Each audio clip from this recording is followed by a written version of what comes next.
Saudara-saudara kaum muslimin rahimakumullah, kita menyaksikan peristiwa-peristiwa yang memilukan dan memalukan. PHK terjadi di mana-mana, pengangguran meningkat, harga-harga membumbung tinggi, daya beli rakyat semakin lemah. Sementara di bidang politik, kejadian-kejadian memberikan indikasi bahwa persatuan dan kesatuan kita sebagai bangsa dewasa ini tengah berada dalam ujian yang berat. Pada jumpa kita kali ini, tanpa bermaksud untuk mencari kambing hitam dari bencana yang kita hadapi, saya ingin menyampaikan sebuah hadis yang diriwayatkan oleh Imam At-Tabarani dari Ibnu Abbas bahwa Rasulullah sallallahu alaihi wasallam bersabda, khamsun bi khamsin, ada 5 perkara yang dapat menimbulkan 5 macam bencana. Mari kita renungi hadis ini satu demi satu sebagai bahan introspeksi buat kita semua dalam menghadapi bencana yang tengah berlaku sekarang ini. Yang pertama, manaqasa qaumul ahda illa sullita alaihim aduwwuhum. Apabila suatu kaum sudah mengingkari janjinya, maka mereka pun akan dikuasai oleh musuh-musuh mereka. Sederhana saja nampak kalimat dalam hadis ini. Apabila orang sudah mengingkari janji, mereka akan dikuasai oleh musuh-musuh mereka sendiri. Dan musuh kita yang paling utama saat ini adalah kemiskinan dan kebodohan.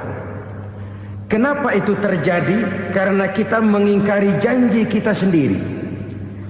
Di saat awal-awal berdirinya Orde Baru, kita pernah berjanji untuk melaksanakan Pancasila dan Undang-Undang Dasar 45 secara murni dan konsekuen.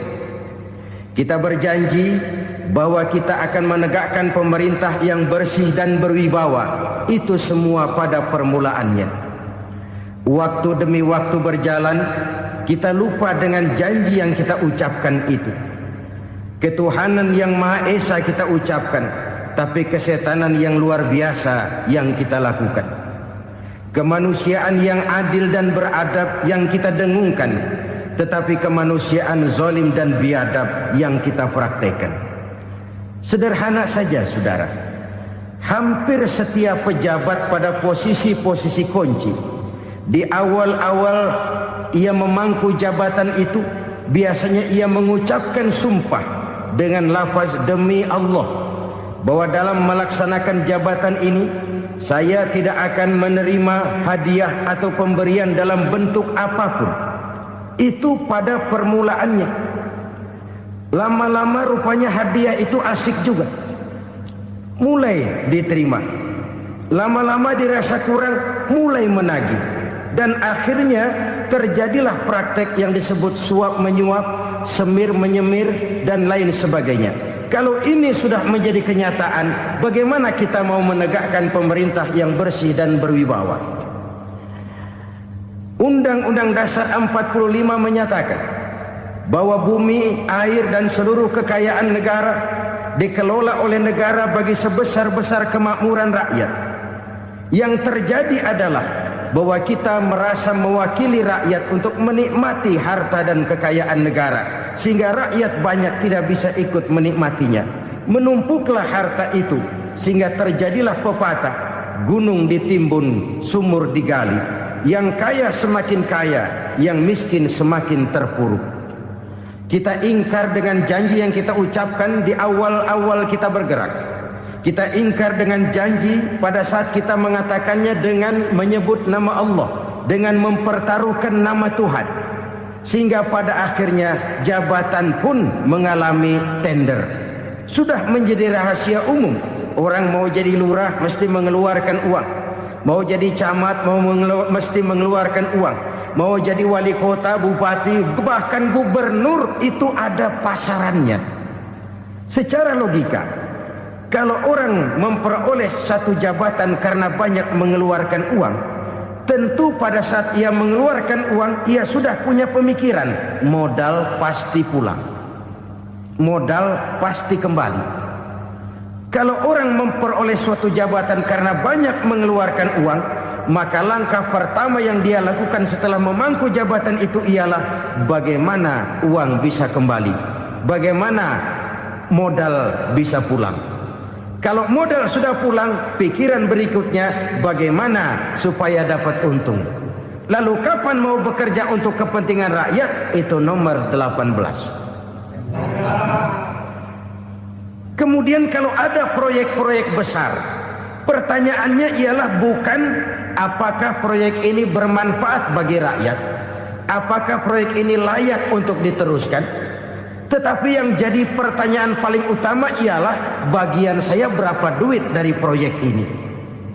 Kita bisa lihat proyek, mega proyek lahan 1 juta hektar di Kalimantan Tengah, triliunan rupiah, dan proyek itu gagal. SD Impres bulan ini diresmikan, bulan depan retak. Jembatan-jembatan bulan ini gunting pita, bulan depan runtuh. Kita ingkar dengan janji. Kita berkata kita bekerja untuk kepentingan rakyat, tapi kita tidak pernah mengenal rakyat itu. Apabila suatu kaum sudah mulai mengingkari janji, maka mereka akan dikuasai oleh musuh-musuh mereka. Akibatnya tersusunlah barisan-barisan sakit hati yang makin lama makin menjadi bola salju, menggelinding membesar, dan kemudian terjadilah hal-hal yang tidak kita inginkan lagi. Apabila suatu kaum sudah mengingkari janji, maka mereka akan dikuasai oleh musuh-musuh mereka. Ini penyebab bencana yang pertama. Kita tidak konsekuen. Tadinya kita dengan lantang teriak-teriak berantas korupsi, ganyang korupsi. Pada waktu kita belum mendapat kesempatan. Setelah kita naik punya kesempatan, rupanya korupsi enak juga dirasa. Terjadi pergeseran nilai, orang luntur, kehilangan idealisme awal.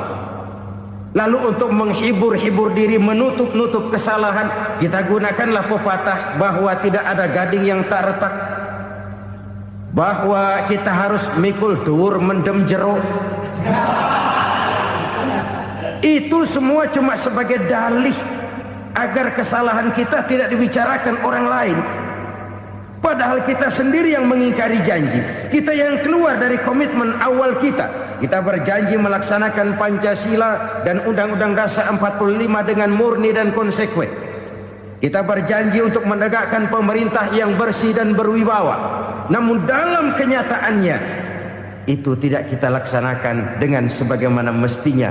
Kita bergeser, kita mengalami proses degradasi, peluncuran nilai, dan akhirnya terbentuklah barisan-barisan sakit hati yang semakin lama semakin membesar itu. Kita harus introspeksi. Memang kalau zaman sedang susah, biasanya kambing hitam laris, tukang kompor gentayangan. Itu dari dulu selalu mencari kambing hitam. Karena itu kita tidak bicara orang, kita tidak bicara siapa yang salah, kita bicara sistem, dan sistem itu bisa mengena siapa saja. Kalau orang sudah mulai mengingkari janji, bergeser dari komitmen awal, itu sudah mulai ia mengalami proses peluncuran, proses degradasi.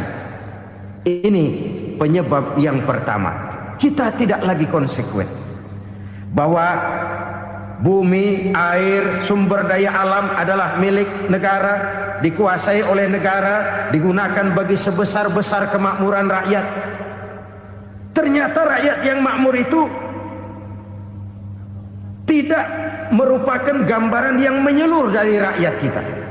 Undang-undang dasar kita menganut ekonomi kekeluargaan, tapi yang kita praktekkan adalah ekonomi keluarga. Kalau bukan keluarga nggak dapat proyek. Kalau bukan keluarga nggak dapat macam-macam. kekeluargaan kita rubah menjadi keluarga, timbullah penyakit nepotisme. Kita bergeser, kita ingkari janji, dan kita anggap kita atasnamakan rakyat. Rakyat cuma sekedar jadi adres, rakyat cuma sekedar jadi alamat, tetapi kehidupan mereka tidak banyak berubah dan tidak banyak terangkat. Kaum muslimin rahimakumullah, ini penyakit yang pertama, penyebab bencana yang pertama. Yang kedua kata Nabi, wa ma hakamu bighairi ma anzalallah. Apabila hukum yang diterapkan sudah tidak lagi bersumber dari hukum Allah, illa fasha fihimul faqru, maka akan bertebaranlah kemiskinan di mana-mana. Ini artinya apa? Apabila hukum tinggal sebuah stempel, apabila hukum sudah diatur menurut kepentingan, apabila hukum sudah tidak lagi ditegakkan secara adil, maka kemiskinan merambah di mana-mana. Hukum diatur menurut selera orang yang sedang berkuasa, maka yang benar bisa jadi salah, yang salah bisa jadi benar. Hukum dalam kenyataan hidup berlaku seperti pisau. Pisau itu kan saudara lihat, yang namanya pisau dimanapun itu tajamnya ke bawah, ke atas tumpul. Kalau hukum itu, kalau untuk rakyat, hukum itu tajam bukan main, cepat sekali dilaksanakan. Tapi giliran menengah ke atas, yang gedean dikit berbuat salah, hukum tumpul. Hukum pura-pura tidak dengar.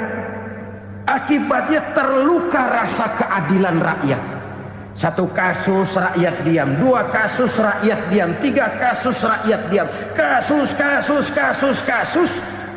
terakumulasi di hati rakyat. Luka rasa keadilan, dan itu menjadi sumber bencana. Penjarahan, kita tidak setuju itu. Tapi kita harus melihat kausalnya. Itu kan tidak berdiri sendiri. Itu kan karena terlukanya rasa keadilan rakyat, melihat kesempatan ini tidak merata. Kalau rakyat ini yang ngajukan kredit ke bank, walaupun jumlahnya cuma jutaan, ratusan ribu, susahnya 17 setan. Tapi ada orang-orang tertentu yang agunannya palsu, jaminannya palsu, bawa kata belece, bukan cuma miliaran, triliunan kredit bisa keluar. Terluka rasa keadilan, hilangnya kesempatan. Rakyat cuma dapat kesempitan, jarang dapat kesempatan. Dari lukanya rasa keadilan ini, memang ya entah lipstick, entah basa-basi, dibentuklah tim ini, dibentuklah badan pengawas ini, dibentuklah tim ini. Kalau membentur tahu, hancur tahu. Tapi kalau tim yang dibentuk membentur karang, bukan karangnya yang hancur biasanya, timnya yang bubar. Kenapa? Yang dibentur batu karang yang sangat keras.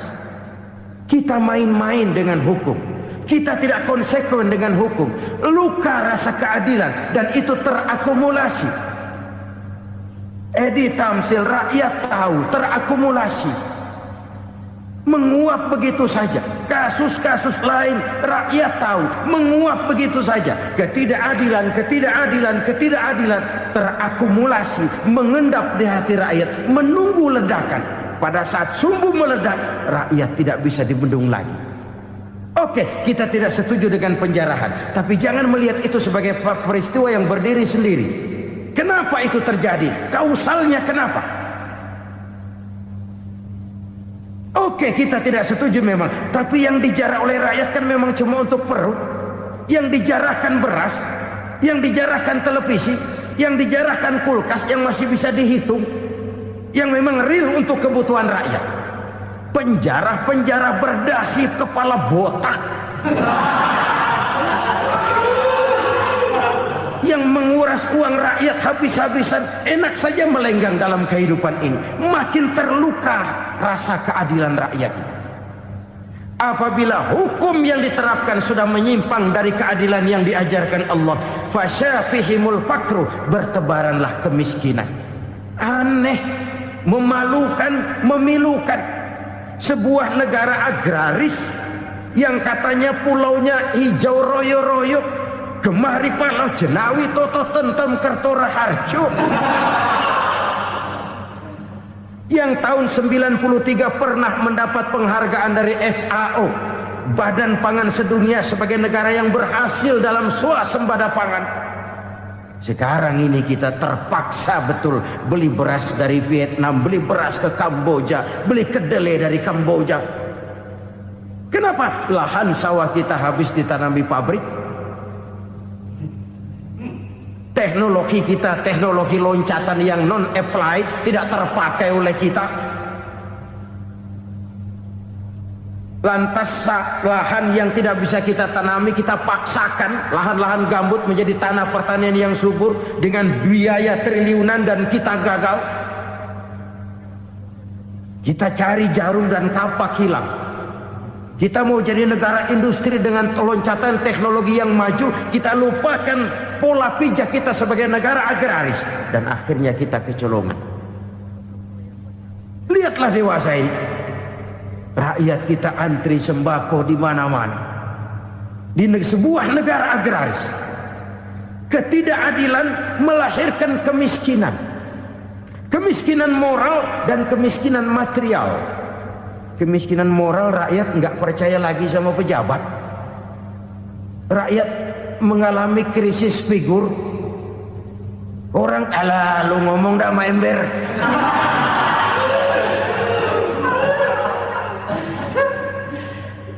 Penataran yang menghabiskan biaya miliaran itu melahirkan pejabat-pejabat korup. Pengawasan yang menghabiskan biaya miliaran itu ternyata impoten, mandul. Kemiskinan moral. Jujur saya berkata, saudara-saudara, setelah pintu reformasi dibuka, itu yang masuk memang macam-macam. Ada yang memang punya tujuan murni, konsekuen dan punya konsep. Ada yang nunggu di tikungan, begitu mobil lewat nyamber pintu, berangkat ikut reformasi. Ada yang memanfaatkan momentum, mumpung, untuk nyampein unek-unek, ngerti nggak, pokoknya ngomong. Sehingga keadaan semakin rancu, kebingungan semakin menjadi-jadi, masalah yang paling urgen tidak terselesaikan. Sekarang ini orang berpikir mendingan jadi pala ular daripada jadi buntut macan. Buntut macan memang hebat macan, tapi kalau buntutnya cuma ugel-ugel di belakang buat apa? Mendingan jadi pala ular, kecil juga nyaplok. Artinya ya biar kecil juga kalau punya partai kan gagah. Lalu rame-rame bikin partai kayak bikin arisan. Orang makin mengalami dislokasi. Semua mau jadi pahlawan, semua mau nomor satu, semua ngomong. Iya kalau bidangnya, kalau bukan makin rancu. Marilah lewat kesempatan ini saya mengajak kita untuk tahu diri. Biarkan politisi ngomong politik, biarkan ekonom menata ekonomi, biarkan praktisi bicara soal hukum, biarkan rakyat munajat, istighfar, mohon pertolongan Allah. Tahu diri kita. Kalau memang ayam, kukuruyuk aja dah. Kalau memang kucing, ayo ngeong. Kalau kambing, silahkan ngembe. Udah tahu ayam, ngeong bunyinya. Suaranya palas, orang nggak ngerti, bingung, makin menjadi-jadi. Ibarat kesebelasan sepak bola bangsa kita sekarang ini, rame-rame mau bikin gol, kiper ikut nyerang sekarang. Memilukan dan bahkan memalukan.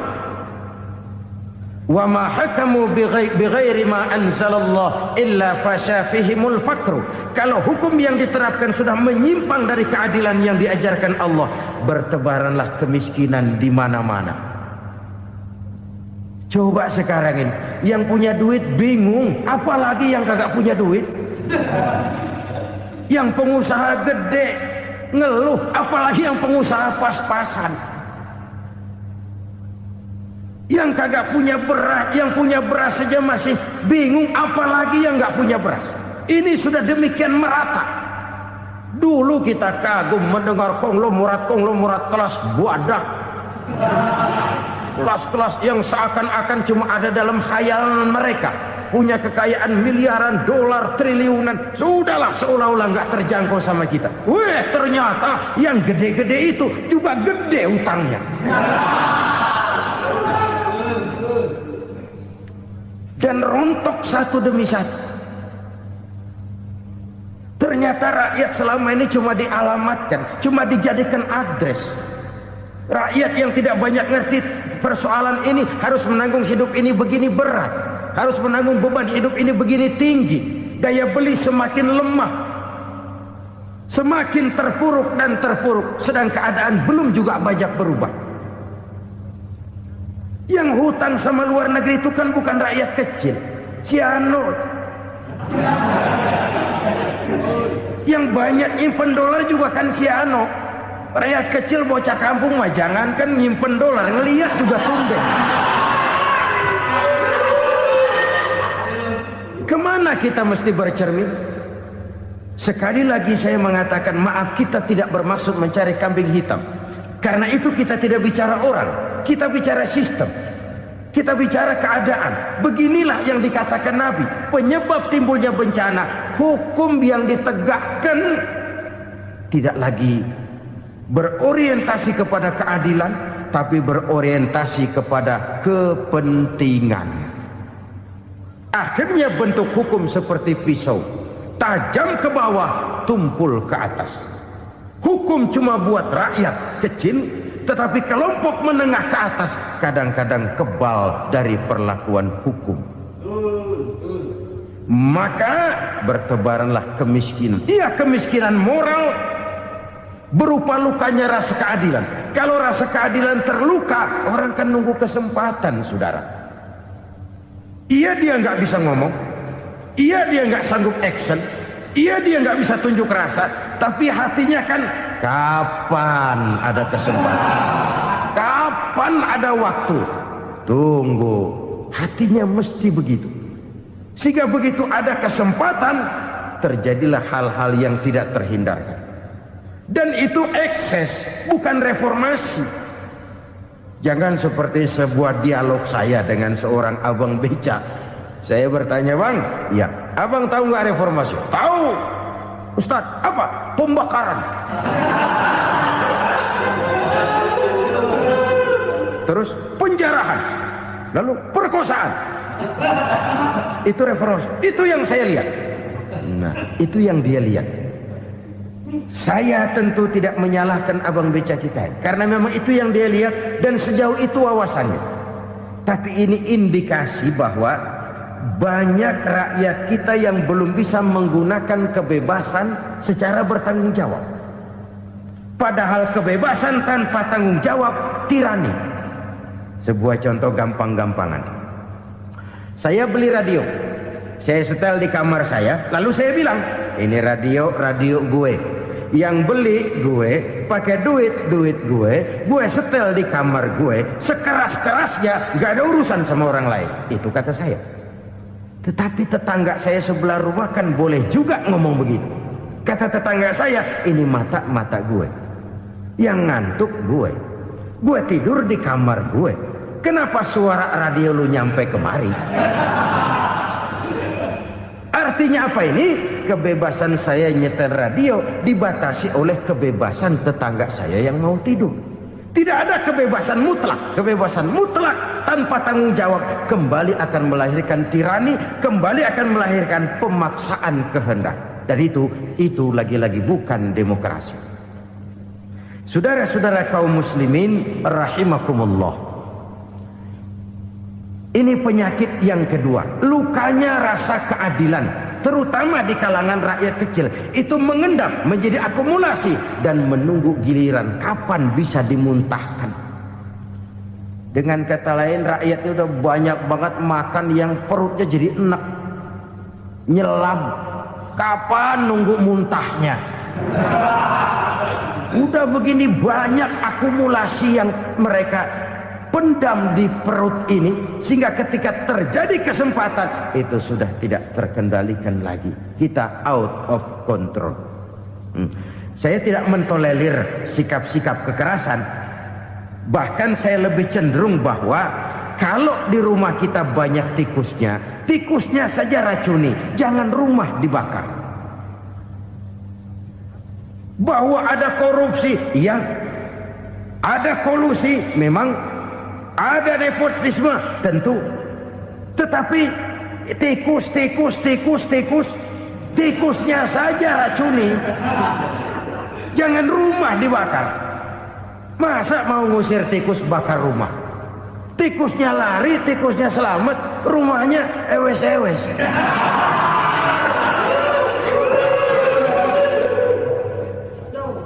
Tikus selamat, rumah nggak punya. Masalah nggak terselesaikan dengan sebagaimana yang kita harapkan. Kita sepakat ini negara hukum. Dan di hadapan hukum semua manusia itu sama. Itu prinsip yang diajarkan Allah.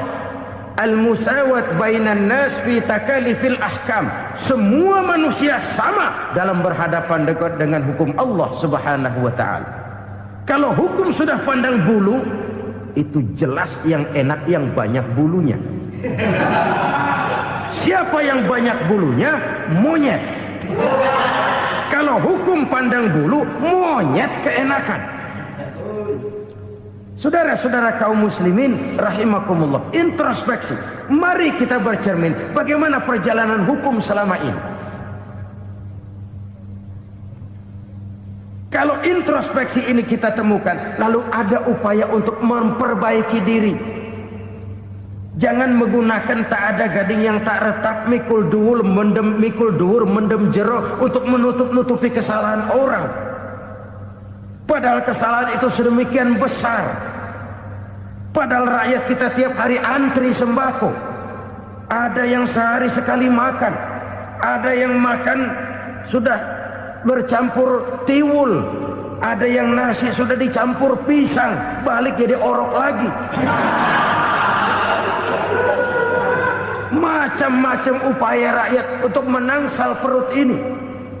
Lalu rakyat ditenang-tenangkan, lebih baik puasa Senin Kemis sambil menghadapi krisis ekonomi. Kenapa rakyat yang disuruh puasa?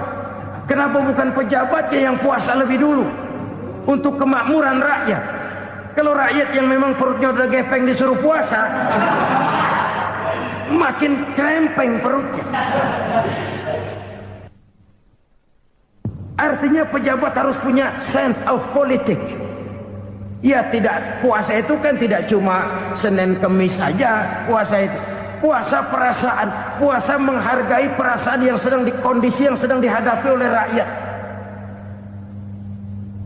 Bagaimana rakyat yang tengah antri sembako melihat pejabatnya lewat dengan mobil yang harganya sampai 1 miliar. Oh, inilah pemimpin saya. Luka lagi rasa keadilannya. Kita tidak tenggang rasa. Puasa dalam artian itu pun akan menolong menegakkan semangat kebersamaan, membentuk semangat kebersamaan. Saudara-saudara kaum muslimin rahimakumullah, penyebab bencana yang ketiga dikatakan oleh baginda Nabi, wala dhaharat fihimul fahishatu illa fasha fihimul maut. Apabila kekejian telah merajalela, maka maut bertebaran di mana-mana. Kita renungi butir kalimat dalam hadis ini. Apabila kekejian telah merajalela, maut bertebaran di mana-mana. Begitu murah arti sebuah kehidupan. Penjarahan untuk hal-hal yang kecil tapi sampai mengorbankan nyawa. Apabila kekejian sudah terjadi di mana-mana, maut pun bertebaran. Maut dalam arti berpisah ruh dengan jasad, tapi juga maut dalam arti orang bisa mati karirnya, orang bisa mati usahanya, orang bisa mati kesempatannya karena perbuatan-perbuatan keji yang selama ini tidak terbendung. Lahirlah teori mafia. Siapa yang kuat dia yang berkuasa. siapa yang lemah dia menjadi mangsa. Proyek-proyek besar yang menang tender itu ya dari itu ke itu saja. Yang pengusaha-pengusaha tidak punya koleksi, koneksi, tidak bisa bayar komisi, dapat proyek tetelan. Ada dagingnya, dikit namanya juga tetelan. Dagingnya sudah habis disantap oleh meja. Sekian puluh meja dilalui, sekian puluh amplop dikeluarkan. Sehingga yang akhirnya ya tinggal tetelan itu tadi. Maka kualitas pekerjaan pun sudah bukan lagi jadi masalah. Demikianlah mafia-mafia ini bermunculan di mana-mana. Di pengadilan terkenallah mafia pengadilan. Hukum bisa dibeli, hukum bisa dipesan menurut kebutuhan sponsor. Mafia peradilan, mafia politik, mafia ekonomi, bahkan mafia agama yang menggunakan agama sebagai kedok, menggunakan agama sebagai dalih, menggunakan agama sebagai topeng untuk melancarkan maksud-maksud politiknya pun tidak tertutup kemungkinan. Apabila kekejian telah merajalela, maut bertebaran di mana-mana. Korupsi, kolusi, nepotisme itu bagian dari kekejian. Kita selama ini kalau mendengar maksiat, itu yang terbayang cuma judi, mabuk, zina. Iya itu maksiat. Tapi korupsi, kolusi, nepotisme itu juga maksiat dalam bentuk lain. Kalau ini sudah bertebaran, maka maut terjadi di mana-mana. Jangan bayangkan cuma mati orangnya, itu sih kewajiban. Yang menyakitkan itu orangnya masih hidup tapi dibikin mati. Karirnya mati. Kenapa? Karena yang diperlukan bukan cuma orang pinter tapi orang taat. Biar pinter, kalau nggak taat minggir. Biar bodoh, kalau taat bisa nyenangin atasan, bisa nyemur. Kumaha juragan wae ayeuna mah. Itu yang kadang-kadang dapat penghargaan. Tidak ada prestasi kerja kecuali bikin senang orang di atas. Kita lihat di desa-desa jalan rusak. Kalau ada berita pejabat anak mau turun, jalan rata sekali. Sampai tanah dari mana aja dikeruk buat ngeratain tuh jalan. Pejabat pulang legok lagi jalanan.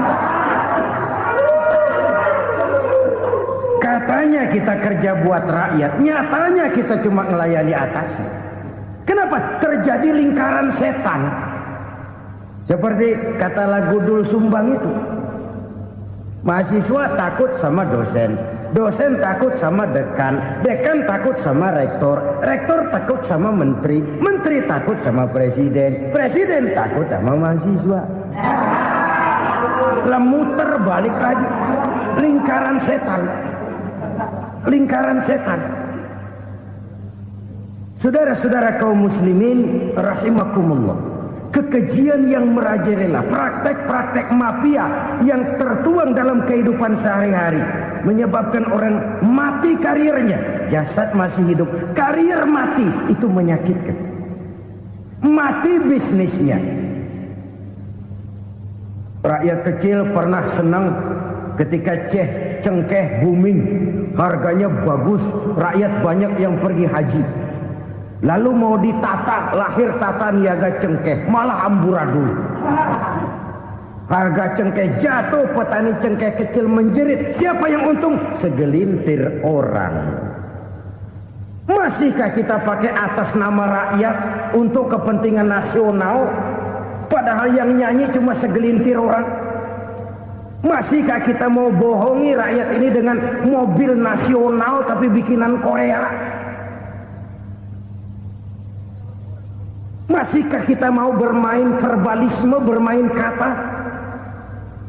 Ini sebuah masa lalu yang tidak perlu terulang lagi untuk masa-masa yang akan datang. Kekejian merajalela, orang mati karir. Bisa mati usaha, mati bisnis. Usahanya maju, dirangkul, hancur. Usahanya maju, dipukul, hancur, tenggelam. Bahkan yang memilukan dan memalukan badan-badan usaha milik negara itu dikebiri sedemikian rupa sehingga tidak menghasilkan hal-hal yang bermanfaat buat negara. Saudara-saudara kaum muslimin rahimakumullah, kalau nafsu yang sudah mengatur itu semua, maka kekejian pun merajalela. Orang sudah pakai teori mafia, yang kuat dia yang menang, yang kuat dia yang berkuasa, yang lemah silakan minggir di sudut-sudut kehidupan. Kalau kekejian seperti ini merajalela, maut bertebaran di mana-mana. Banyak orang mati karirnya, banyak orang mati usahanya, banyak orang mati imajinasinya. Sekarang ini dalam dunia seni, yang banyak karyawan seni, bukan seniman. Seniman itu kan dilahirkan, lain seniman, lain karyawan seni. Sekarang yang banyak karyawan seni, bukan seniman. Mati karir, mati imajinasi, mati improvisasi. Sehingga kehidupan persis sinetron. Sinetron itu yang kita lihat rumah mewah, yang kita lihat rumah bagus. Gak pernah kita lihat di sinetron kita ini rakyat antri sembako. Kita dijejali hal-hal yang indah, yang wah, yang membuat kita tenggelam dalam gaya hidup instan, tenggelam dalam gaya hidup wah. Kita lupa dengan realitas keseharian di tengah-tengah masyarakat kita. Lahirlah kelompok-kelompok selebritis, dibesarkan oleh berbagai media. Selebritis pilek aja masuk koran, pilek.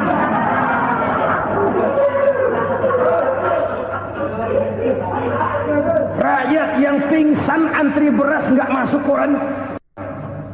Rakyat yang semaput antri minyak nggak masuk koran. Selebritis panok masuk koran.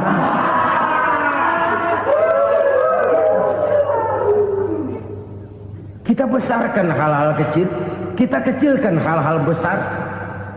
Kenapa? Kita mengejar oplah, kita profit oriented, tidak lagi berorientasi kepada realitas hidup yang kita hadapi ini.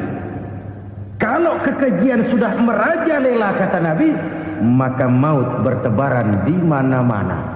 Maut dalam artian maut, coba lihat sekarang begitu murah nyawa. Karena 1000 perak orang mau nusuk bunuh. Karena beras seliter orang khilaf. Begitu murah kehidupan. Tapi kekejian dalam bentuk korupsi, kolusi, nepotisme, kekejian dalam bentuk itu mematikan karier, mematikan bisnis, mematikan imajinasi, mematikan kreativitas. Itu juga maut dalam bentuk lain akibat kekejaman lain. Ini penyebab yang ketiga. Yang keempat, penyebab bencana menurut baginda Rasul, wala tukhfiful mikyala illa muni'un nabat. Apabila timbangan sudah dicurangi, maka tercegahlah tumbuh-tumbuhan. Apabila timbangan sudah mulai curang, maka terjadilah musim paceklik. Apabila bisnis sudah bergaya mafia tadi itu, kecurangan-kecurangan terjadi, tender di balik pintu, yang dimenangkan cuma kelompok-kelompok yang bisa memberikan presentasi yang besar, muni'un nabat, terjadilah paceklik. Paceklik, panen gagal.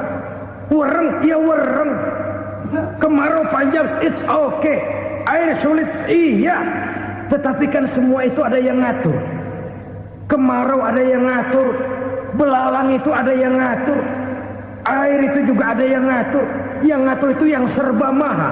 Kalau ia murka melihat kecurangan timbangan, Allah itu kalau murka kan gampang saja, tinggal komandoin balang, lang, hancurin tuh sawah. Konvoy belalang, konvoy, Allah tinggal ngutik angin El Nino. Mampir lo ke Indonesia, hujan nggak turun-turun, kemarau panjang. Jadi kalau musim kemarau kan namanya anginnya El Nino. Kalau musim hujan anginnya namanya La Nina. Cakep namanya, kejem orangnya. Saudara lihat Cina sekarang sedang kena La Nina, banjir besar, ribuan orang meninggal. Dia mah ribuan mati kagak berasa, rakyatnya miliaran. Bangladesh lagi ngalami La Nina, India lagi ngalami La Nina. Angin, hujan, kemarau, belalang itu kan ada yang ngendaliin. Kuncinya bukan di belalangnya, kuncinya bukan di peredaran matahari berputar, kuncinya di atas yang mengatur semua itu. Kalau timbangan sudah mulai curang, pengusaha sudah nggak mau jujur, apa nggak bikin perut jadi mual. Begitu rakyat antri sembako pingsan nggak dapat beras, sementara beras ditumpuk-tumpuk sampai membusuk. Kemana hati nuraninya? Kemana akal pikirannya? Kemana mereka yang berbuat atas nama rakyat tapi melihat rakyat susah tidak tergerak hatinya? Apabila timbangan sudah mulai dicurangi, bisnis sudah mulai melenceng, maka terjadilah paceklik. Sebuah negara yang berhasil dalam swasembada pangan, lalu sekarang menjadi negara yang rakyatnya antri untuk memperoleh kebutuhan pangan. Saudara-saudara kaum muslimin rahimakumullah, ini intinya adalah kecurangan. Kalau kecurangan sudah terjadi di mana-mana, dan ini milik siapa saja, bukan soal tempat, bukan soal jabatan, soal manusianya, SDM-nya. Kecurangan tidak cuma terjadi di kantor, di masjid bisa terjadi kecurangan. Korupsi tidak hanya bisa terjadi di kantor, di madrasah bisa ada korupsi. Faktor manusianya, ini soal SDM. Kecurangan yang besar tentu besar lagi kerugiannya. Kecurangan yang kecil, kecurangan sehari-hari, pedagang-pedagang kecil ngurangi timbangan, barang yang buruk dikatakan baik, yang baik dikatakan buruk, itu merugikan perorangan. Kecurangan yang besar merugikan bangsa dalam bentuk total, dalam bentuk seutuhnya. Nah, kecurangan-kecurangan seperti ini rakyat kan lihat, rakyat kan tahu, dan itu kembali terakumulasi di sini, pegel. Dan jangan lupa, rakyat yang nggak ngomong itu, rakyat yang nggak bersuara itu, batinnya menjerit, jeritannya menggoncang aras, dan itu didengar Allah. Yadullah fauqal jamaah, kata Nabi. Tangan Tuhan di atas orang banyak. Jeritan hati rakyat menggoncang aras. Rakyat yang terlalu banyak dizolim, rakyat yang terlalu banyak dirugikan, ya rakyat yang terlalu banyak di atas namakan, menjerit batinnya, menggoncang aras, dan Allah bisa menggerakkan apa saja untuk membuat satu situasi. Allah bisa menggerakkan apa saja untuk membuat satu situasi. Saudara-saudara kaum muslimin rahimakumullah, ini faktor yang ketiga, timbulnya kecurangan. Faktor yang keempat maksud saya. Yang kelima, penyebab timbulnya bencana menurut baginda Nabi, wala muni'uz zakat wala muni'uz zakat illa hubbisa anhumul qatru. Apabila zakat enggan dibayar, maka tercegahlah qatrun. Qatrun ini kalau bahasa kita sembako. Maka tercegahlah kebutuhan-kebutuhan yang kita perlukan. Ini, kita tidak meragukan bahwa yang kita tuju adalah masyarakat yang adil dalam kemakmuran dan makmur dalam keadilan. Nah, antara kemakmuran dan keadilan ini memang sering tidak bisa berjalan seiring. Pada saat kemakmuran kita kejar, ekonomi kita pacu, ada nilai-nilai keadilan yang tertinggal. pada saat nilai keadilan kita tegakkan benar-benar, ada unsur-unsur kemakmuran yang terabaikan. Oke, kita bisa mengatakan kasus. Oke, kita bisa mengatakan itu sebagian kecil. Tapi kalau sebagian kecil, lama-lama kan jadi sebagian besar. Oke, kita mengejar kemakmuran. Pertanyaannya, kemakmuran untuk siapa? Oke, kita berikan kelompok tertentu kue yang besar dengan harapan nanti dia bagiin kuenya kepada yang kecil-kecil. Tapi kenyataan, mereka yang dapat kue besar akhirnya malah lupa diri dan lupa daratan. Mau makin besar, malah memeras yang kecil-kecil ini. Sekarang kan yang kecil modali yang besar. Ramai-ramai buka bank, ternyata kamuflase. Uang banknya untuk kredit perusahaannya sendiri. Nasabahnya rakyat kecil. Artinya apa? Rakyat kecil disuruh modalin orang yang udah gede. Ini kan sumber geledek urusan.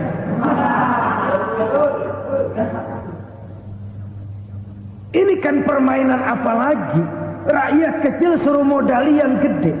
Nasabahnya rakyat kecil, kumpulkan uangnya di bank, kucurkan kredit kepada perusahaannya sendiri. Bukankah itu rakyat kecil suruh modali yang gede? Sudah begitu kejamkah kita untuk meraih keuntungan dengan mengorbankan orang kecil ini?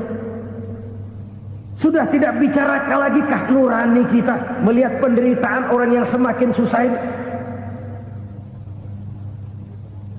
Kalau zakat enggan dibayar, padahal zakat 2,5% saja, 2,5% saja. Kalau itu pun enggan, kalau zakat saja enggan, bagaimana pula yang namanya sedekah? Bagaimana pula yang namanya infak? Bagaimana pula yang namanya santunan, bantuan? Kadang-kadang lipstick nyumbang si nyumbang, cuman nyolongnya lebih gede. Ini namanya sumbangan lipstick. Buat lipstick itu kan buat ngumpetin bibir pucat. Itu fungsi utama lipstick. Buat ngumpetin korupsinya, nyumbang kegiatan-kegiatan sosial. Tapi yang dia korup lebih gede dari yang dia sumbangin. Lipstick kamuflase. Nepu kata anak sekarang.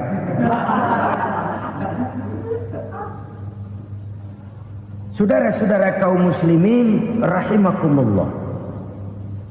Demikian berat kewajiban zakat ini sampai di zaman Sayyidina Abu Bakar pernah keluar komando perangi orang yang enggan membayar zakat. Perangi. Karena fungsi zakat adalah menjembatani antara si kaya dengan si miskin. Bahwa ada kemiskinan itu Qur'ani. Allah menyatakan, aku melebihkan rezeki sebagian kamu dari yang lain. Ini kan kesenjangan. Allah melebihkan rezeki sebagian kamu dari yang lain. Ada itu. Tetapi itu berjalan secara nature. Nah, kalau direkayasa, yang kaya semakin kaya, yang miskin semakin terpuruk, yang sudah besar dapat proyek besar, yang kecil dapat tetelan. Ini kan rekayasa namanya. Kesenjangan yang direkayasa ini yang kita harus kikis. Nah, fungsi zakat menjembatani dari sisi sosial. Dari sisi pribadi, Nabi berpesan, zakku amwalakum biz zakat. Bersihkan hartamu dengan zakat. Sekarang ada istilah nyuci uang. Uang hasil korupsi itu bisa dicuci, dijadikan uang bersih. Bukan pakai rinso, bukan. Pakai politiknya koruptor, diolah sedemikian rupa sehingga jadi uang resmi. Sudah memutik, itu termasuk yang disebut kejahatan kerah putih, white collar crime. Kejahatan kerah putih, kejahatan pakai dasi, kejahatan kelas kakap. Makanya orang mendingan goblok kagak bener daripada pinter kagak bener. Goblok kagak bener itu gampang ngurusinnya. Pintar kagak bener, ini yang berabe bener ngurusinnya.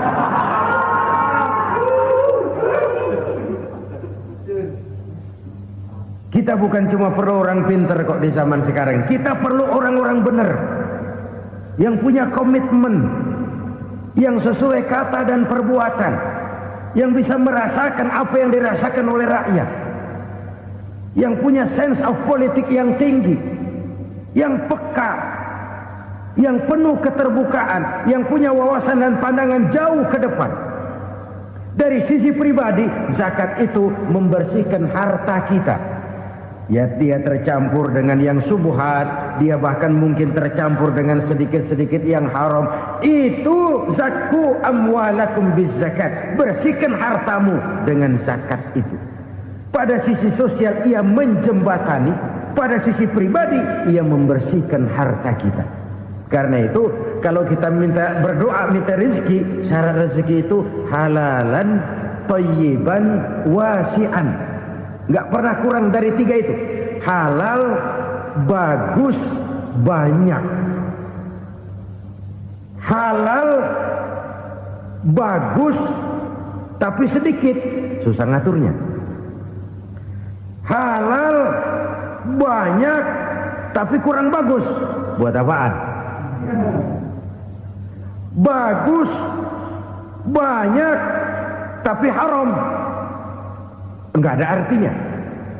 Sebab kata Imamul Ghazali, kalau kau terlalu suka memakan makanan yang haram, dikunyah masuk ke dalam perut besar, digiling oleh perut besar, menghasilkan energi, menggerakkan sel-sel pembuluh saraf, kau juga akan cenderung berpikir yang haram. Kalau sudah cenderung berpikir yang haram, perbuatan pun akan mengarah kepada perbuatan-perbuatan yang haram. Dulu waktu kelompok Jimbaran 200 konglomerat Indonesia kumpul dihimbau supaya sekian persen kasih pengusaha-pengusaha lemah. Itu kan cuma sekedar belas kasihan, tidak banyak menolong keadaan. Dan bukan itu yang diperlukan pengusaha-pengusaha kecil. Yang diperlukan adalah berikan kami kesempatan seperti mereka dapat kesempatan. Berikan kami peluang seperti mereka juga dikasih peluang. Kalau cuma dikasih 100 juta, 200 juta hari ini, usaha kami nggak ada prospeknya, peluang kagak ada, kan sama juga bohong. Diceburin ke kali, disuruh berenang, tangan diikat, mendingan mampusin ketahuan. Ayo berenang, berlomba, tangan diikat, kaki diikat. Sama saja nyuruh mati. Jadi jangan kasih ikannya, kasih kailnya. Yang diperlukan pengusaha kecil menengah ke bawah itu bukan cuma sekedar belas kasih dari konglomerat-konglomerat besar. Berikan kami peluang seperti mereka juga dapat peluang. Berikan kami kesempatan seperti mereka dapat kesempatan. Berikan kami kredit dengan kemudahan seperti mereka juga kalau minta kredit begitu mudahnya. Menciptakan peluang dan kesempatan, pemerataan. Bukan menciptakan manusia Indonesia dengan standar ekonomi yang sama. Semua rumahnya harus sama, semua punya mobil. Itu sih kebersamaan bebek. Bebek, coba lihat bebek. Satu ngalor semua. Satu ngidul semua. Kebersamaan bukan itu. Kebersamaan adalah menciptakan peluang. Kalau yang kaya bisa semakin kaya, kenapa yang miskin tidak bisa ikut naik jadi sedikit kaya? Kalau pengusaha yang sudah kuat bisa bertambah menjadi kuat dengan proyek mega proyek, kenapa yang menengah tidak bisa ikut menjadi kuat? Dan kenapa kekejian itu merajalela? Kita dengar lewat berita-berita PLN tekor, PLN hutang. Kenapa? Dia beli listrik dari swasta yang belinya lebih mahal daripada penjualannya. Artinya dia beli itu listrik dari perusahaan listrik swasta, dia jual kepada rakyat lagi.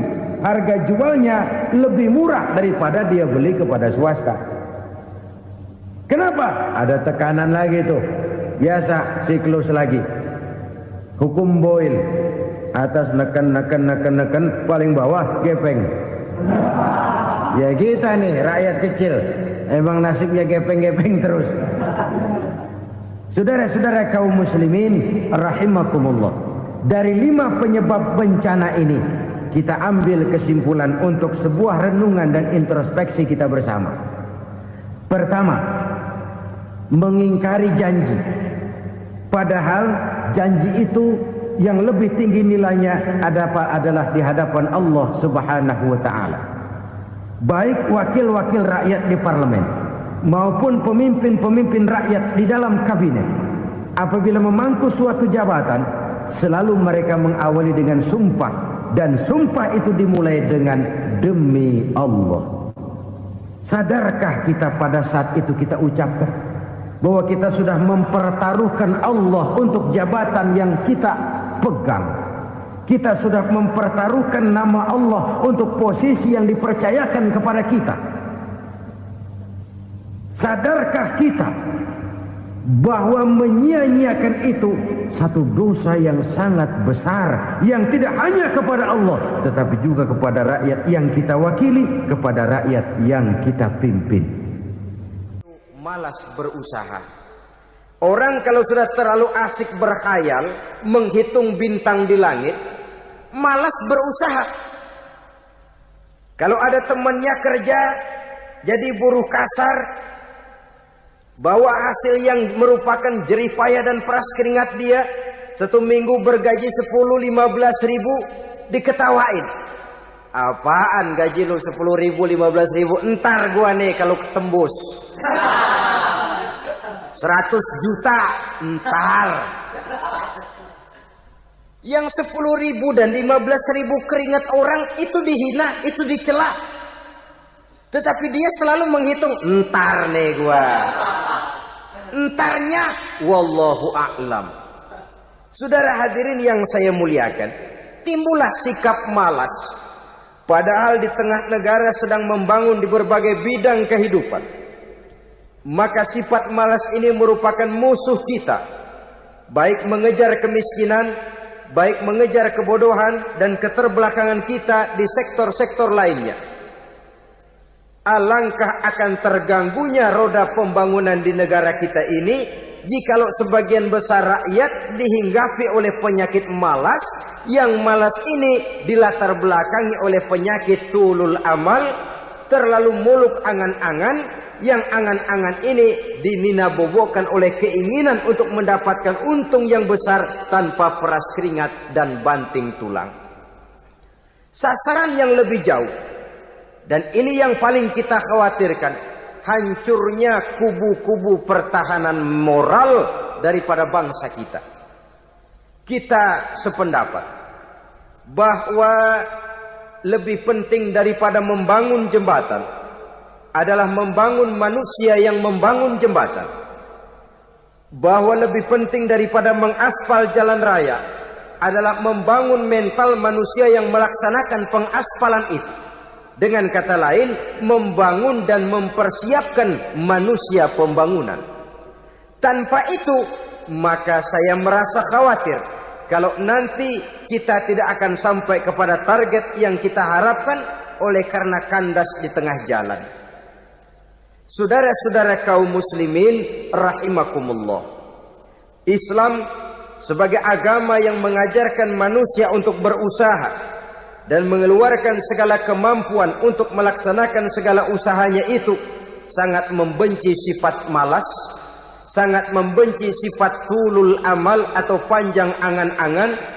Dan oleh karena judi melahirkan dua sifat itu, Islam sangat menganjurkan pengikutnya untuk menjauhi segala macam jenis perjudian, baik yang terang-terangan maupun yang dilakukan secara samar-samar, tidak ketara, judi canggih sesuai dengan canggihnya teknologi daripada manusia itu sendiri. Ini adalah penyakit yang meracuni masyarakat manusia dari sejak berpribadi, bertetangga, berumah tangga, sampai kepada berbangsa dan bernegara.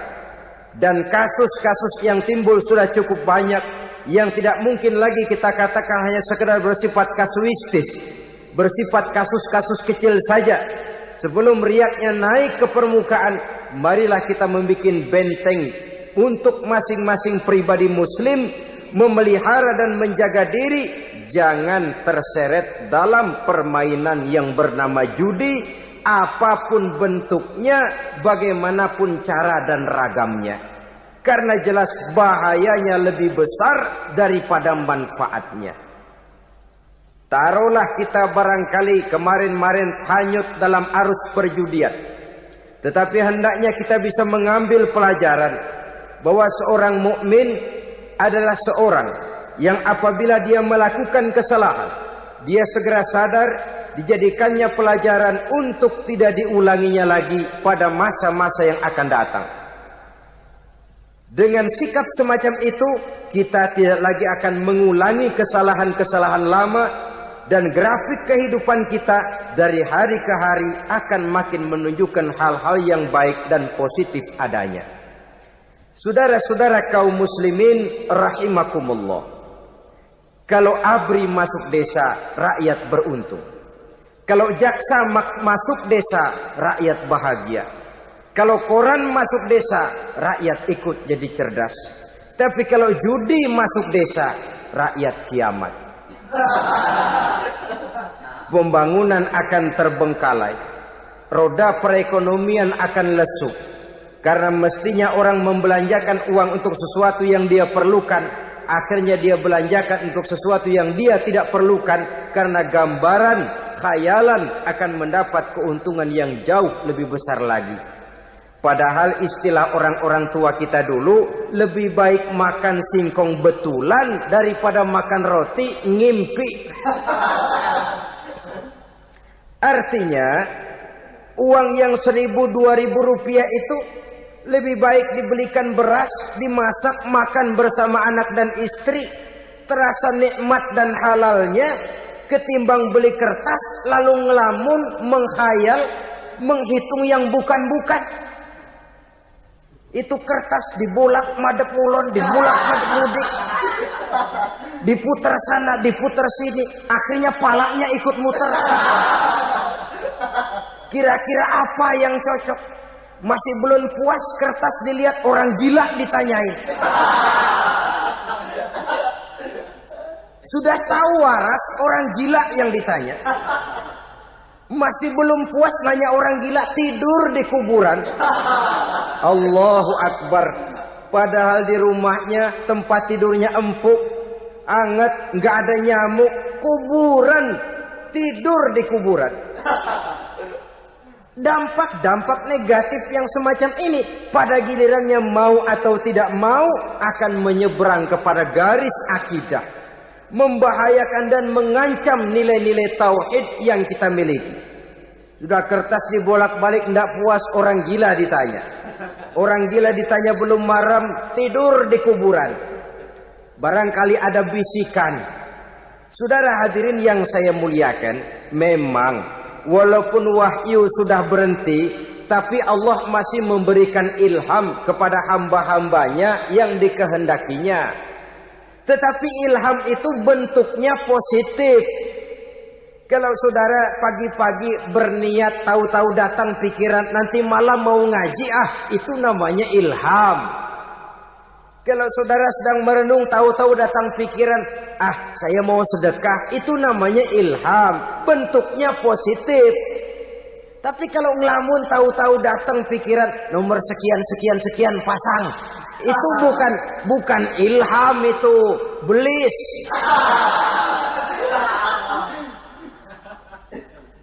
Saudara hadirin yang saya muliakan, tidak puas tidur di kuburan, cari yang lebih paten lagi, dukun ditanya. Nah, saya ingin menuduhkan persoalan. Apa tidak boleh orang ziarah kubur? Apa tidak boleh orang pergi ke dukun? Ini dalam kaitannya dengan judi, karena ini penyakit yang sudah merajalela, mewabah di kalangan masyarakat kita di lapisan yang bawah ini. Saudara hadirin yang saya muliakan, ziarah kubur bukan saja boleh, malah dianjurkan oleh Nabi. Tetapi ziarah kubur yang dianjurkan oleh Nabi itu dengan tujuan pertama, agar orang ingat kepada mati. Kafa bil mauti wa'izah, kata Nabi. Cukup dengan mengingat mati menjadi pelajaran bagi kamu semua. Maka etikanya diajarkan, kalau saudara ziarah kubur sampai di depan pintu kubur itu kan, Assalamualaikum ya ahlal kubur wa inna insyaallahu bikum lahikun. Kami satu saat insya Allah pasti akan menyusul kamu. Kalau kamu sekarang berbaring di sini, satu saat kami akan berbaring di sini. Ziarah kubur mengingatkan orang kepada mati. Orang yang ingat kepada mati, gaya hidupnya lain dengan orang yang tidak ingat mati.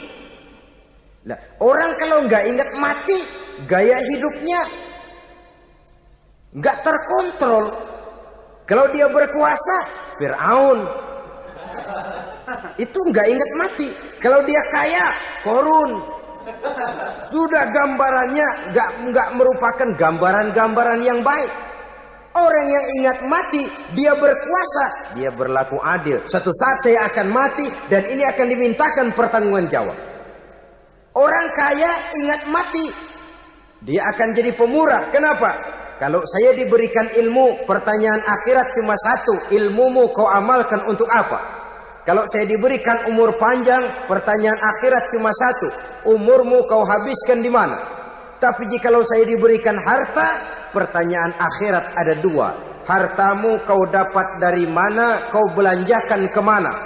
Depannya ditanya, belakangnya ditanya. Dapat dari mana, dibelanjain kemana? Sebab dua-duanya berkaitan dengan kegiatan. Kadang-kadang dapatnya dari jalan yang baik, tapi keluarnya ke tempat yang tidak baik, itu pun tidak betul. Atau dapatnya dari yang tidak baik, tapi dibelanjakan untuk yang baik, itu pun tidak bisa diterima. Oleh karenanya, dengan mengingat mati, gaya hidup seseorang jadi terkontrol karenanya. Yang kedua, dianjurkan kita untuk berziarah kubur itu mendoakan orang-orang yang sudah meninggal. Mal mayyitu fi qabrihi illa kal gharikil mutaghawis, kata Nabi. Orang yang sudah meninggal itu di alam barzakhnya adalah seperti orang yang tenggelam di lautan, menunggu doa dari keluarganya yang masih hidup. Apakah itu anaknya, kemenakannya, cucunya, dan lain sebagainya.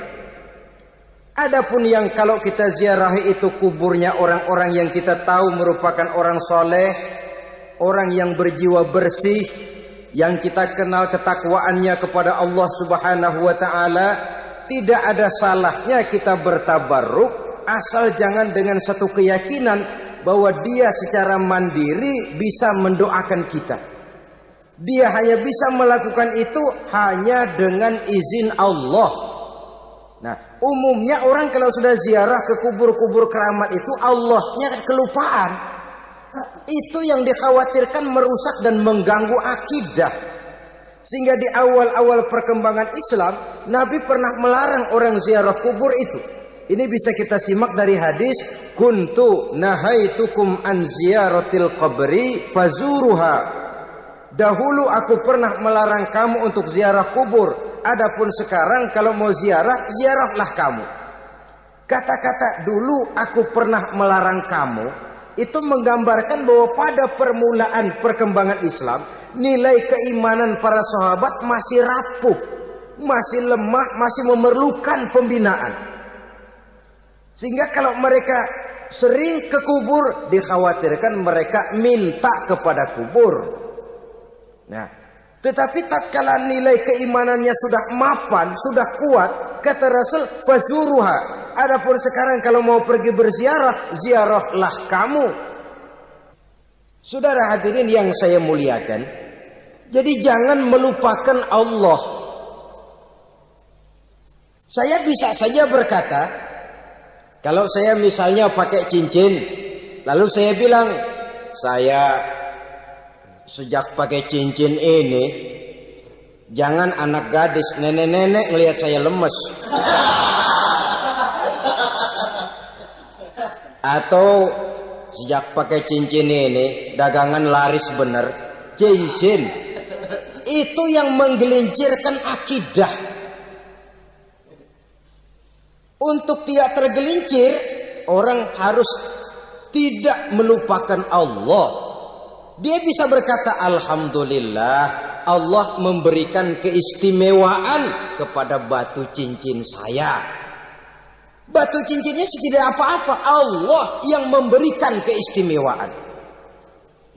Ini dalam bentuk yang langsung. Dalam bentuk yang tidak langsung kita bisa lihat, misalnya kalau petani ditanya, oh ini bisa panen besar ini rahasianya apa Pak? Oh, pupuk urea. Pupuk urea.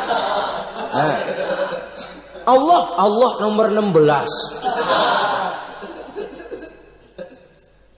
Seorang petani yang baik keimanannya, dia akan berkata, kami bisa panen besar karena izin Allah. Lah, kalau pupuknya mah pakai pupuk urea, izin Allahnya dulu, baru kemudian pupuknya nyusul. Jadi sebenarnya bukan cuma pergi ke dukun yang bisa merusak keimanan, pergi ke dokter juga bisa loh merusak keimanan.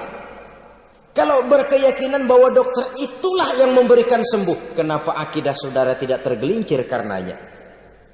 Dokter hanya memberikan obat dan resep, sembuh itu datangnya dari Allah. Ini yang diungkapkan lewat lisan Nabi Ibrahim alaihissalam, wa idza maridtu fahuwa yashfini. Apabila aku sakit, dialah Allah yang memberikan sembuh. Memberikan sembuh. Jangan juga menyalahartikan ayat ini. Ada ayat begini sakit terus nekat. Udah nggak usah berobat dah, emang penyakit dari Tuhan, ntar waktunya baik ya baik ya. Udah ampek terus dah. Orang yang berobat saja belum tentu sembuh, apalagi yang tidak berobat. Sama juga orang nggak sembahyang kita ajakin ngotot, lo juga yang sembahyang belum tentu masuk surga katanya. Lah yang sembahyang belum tentu masuk surga, bagaimana cengoran lo yang nggak sembahyang?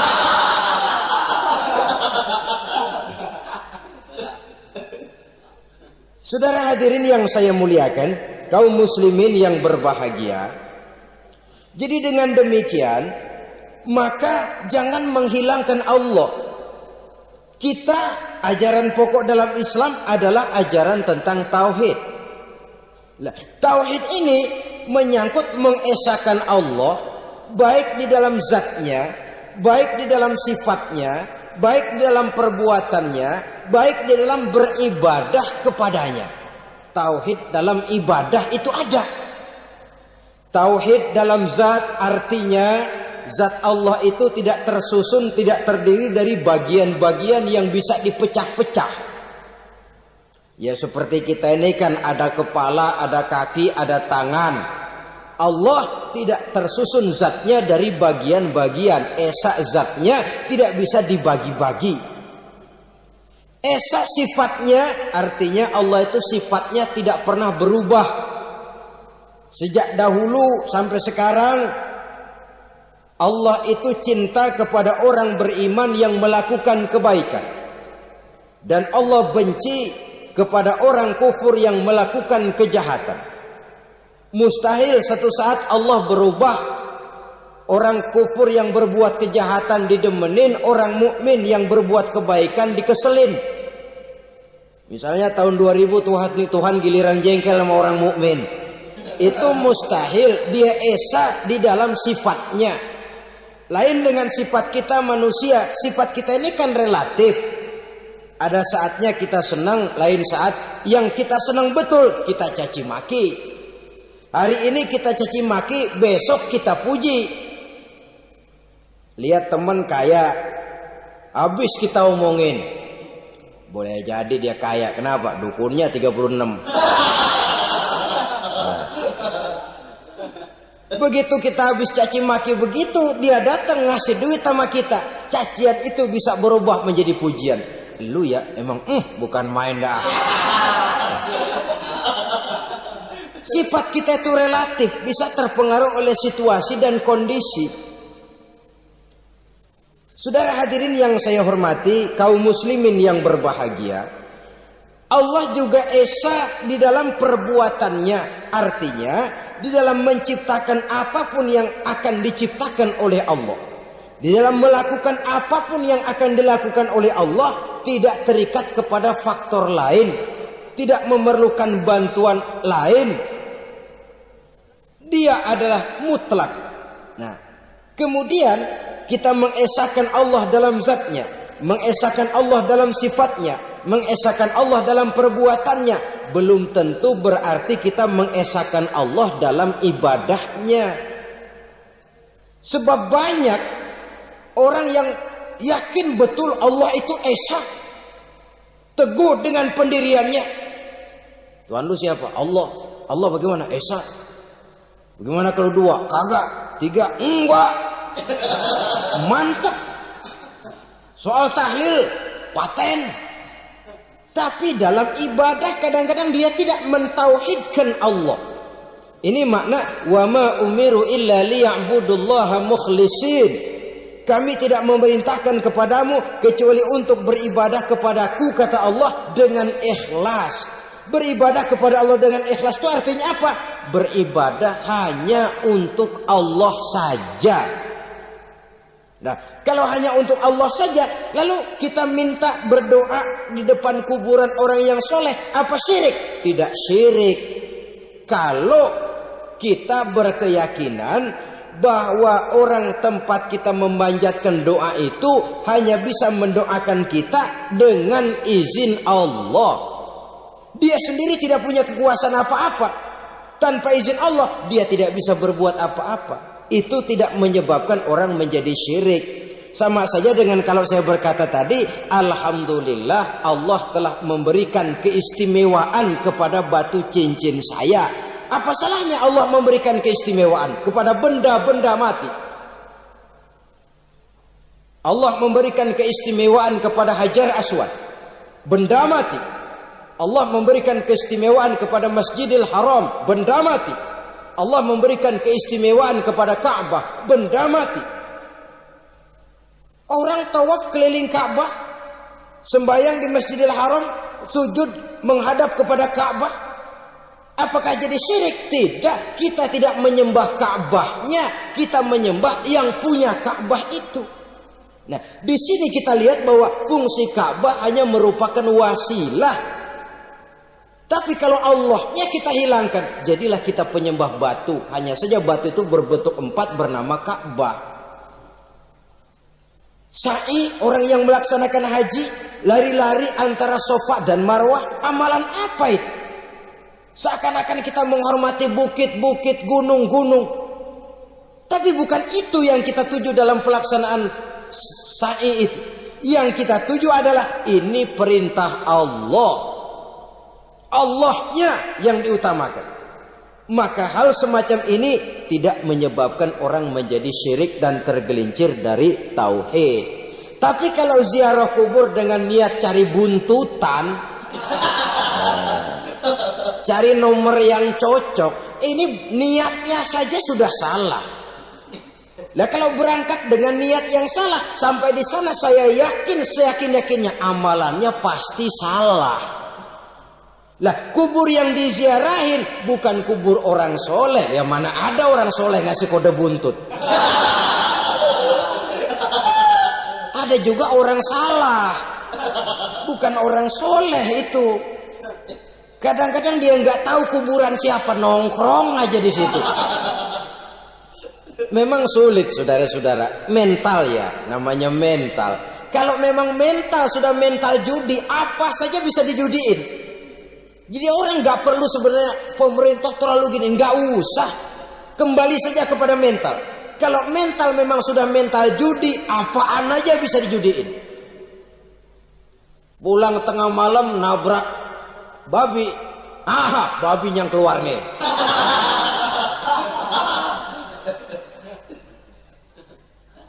Mobil lewat, nomornya bisa dijudiin. Bajai lewat, bajai bisa dijudiin. Mental. Kalau memang mental sudah mental judi, apapun saja bisa dijudikan. Saudara hadirin yang saya muliakan, lalu bagaimana dengan dukun? Ya, saudara hadirin, pergi ke dukun hakikatnya sama dengan pergi ke dokter. Orang berusaha melaksanakan yang namanya syariat, hakikatnya kembalikan kepada Allah. Syariatnya kita laksanakan. Tetapi, nah ini tetapi, Yang pertama, saudara harus tahu betul dukunnya itu. Bayang apa enggak? Agamanya kuat apa enggak? Sebab ya tentu tidak ada dukun yang jelek. Karena pada umumnya penyakit dukun itu kan nyohor, iklan lewat koleha-kolehanya. Kita bisul kecil datang, kita dukun, ini si kecil kemarin bisul kayak kelapa 5 menit baik. 5 menit padahal kemarin kagak ada yang datang. Diolah sedemikian rupa supaya orang mantap. Jadi jangan asal sembarangan. Kadang-kadang lihat potongan dukunnya aja kita ngeri. Mukanya sudah kremot, nggak pernah tersentuh air wudhu. Jangankan air wudhu, mandi aja jarang. Yang kayak begini yang dipegang mati-matian, yang dipercayai habis-habisan, akan kita kemanakan tauhid kita ini? Apalagi kalau perginya sudah dengan niat mencari nomor yang jitu. Itu saya katakan lagi tadi, berangkat saja sudah dengan niat yang salah. Orang berusaha silakan. Sama juga kita ke dokter. Oleh dokter kan setelah diperiksa penyakit kita, lalu dianalisa, oh ini penyakitnya ini. Kemudian diberikan obat. Lah, obat itu kan tentu ada aturan minumnya tuh. Yang kapsul ini sehari 3 kali, yang tablet ini sehari 2 kali. Kalau kita minumnya kelebihan, overdosis namanya. Saking pengen cepet baik, sekali minum 10 tablet. Ya memang nggak sakit-sakit lagi, tapi nggak hidup sudah. Habis. Kita pun dalam melaksanakan amalan hidup beragama begitu. Saudara datang kepada kiai, orang-orang soleh, meminta amalan, wiridan, itu jangan sampai overdosis. Tidak sesuai dengan kemampuan pribadi. Wong masih SD sudah minta matematika kelas SMP, celeng. Baru SMP sudah minta diajarkan filsafat kelas perguruan tinggi, semaput. Kenapa? Daya tampungnya nggak kuat. Emang ukuran secangkir, minta disiin seember, ya luber.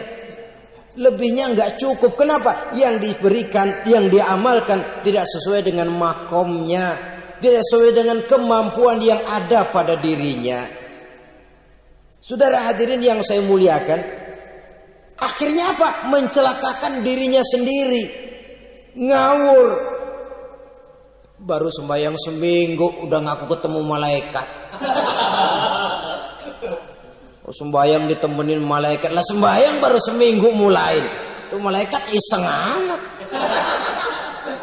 Ya walaupun kalau Allah izinkan tidak mustahil, tapi kan tidak logik.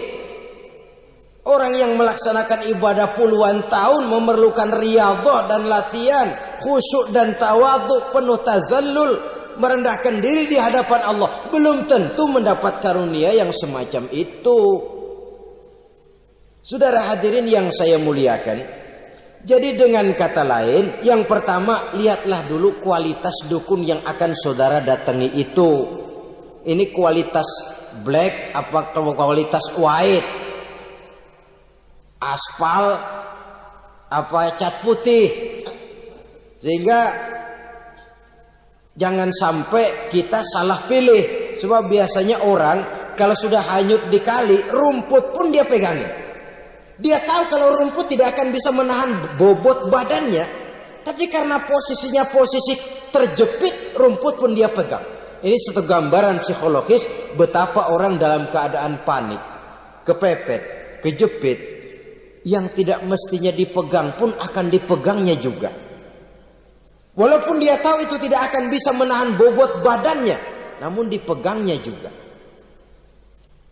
Oleh karenanya, yang pertama, lihat dulu kualitas dukunnya.